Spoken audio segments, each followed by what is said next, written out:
Welcome to qnawire. In this problem, we are learning how derivatives affect the shape of the graph. More specifically, this problem is asking us how we can use the derivative to deduce important information about the function, like where the function is increasing or decreasing, the intervals of concavity, and its critical numbers. And this is going to become important later on in calculus when you start to learn curve sketching. So getting a great understanding of this now is going to be very helpful for you.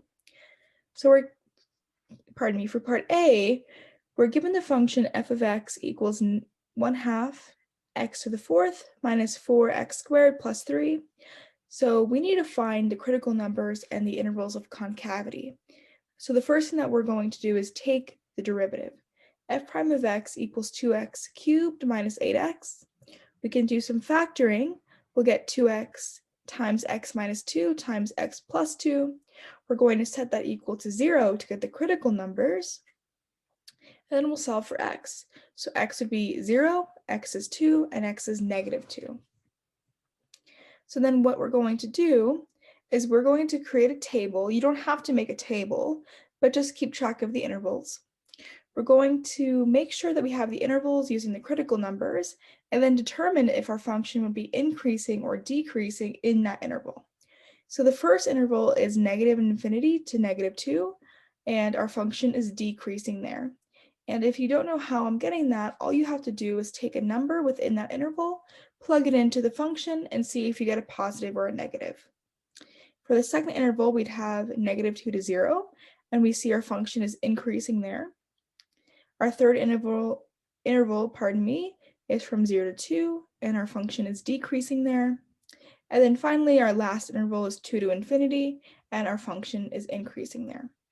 So this is just another way to write what we found in the table. F of x is increasing when x is in the interval negative 2, 0, and 2, infinity.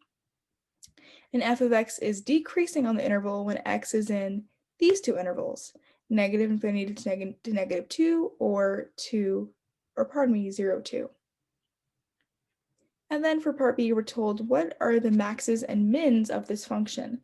Well, we have the critical numbers. All we have to do now is plug them back into our original function. So f of negative 2 is negative 5. F of 2 is negative 5, and f of 0 is 3.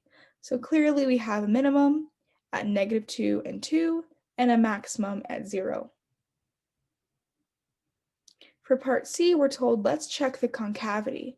So when you hear the word concavity, your mind should immediately go to second derivative. We need the second derivative test to determine the intervals of concavity. So f double prime of x is 6x squared minus 8. And now this one's a little bit more confusing than before. We have to do some clever factoring. So this is the same thing as saying 6 times x squared minus 4 over 3. And then we want critical numbers, remember. So we have to factor this further. We're going to get 6 times x minus 2 over the square root of 3 times x plus 2 over the square root of 3. So then we have our critical numbers, so we can determine concavity. Our function is concave up on the interval negative infinity, negative 2 over the square root of 3, and 2 over the square root of 3, infinity. And then we see a concave down behavior on the interval negative 2 over the square root of 3 to 2 over the square root of 3. So what does this mean? We change from going from concave up to concave down. So we see an inflection point when x is negative 2 over the square root of 3 and when x is 2 over the square root of 3.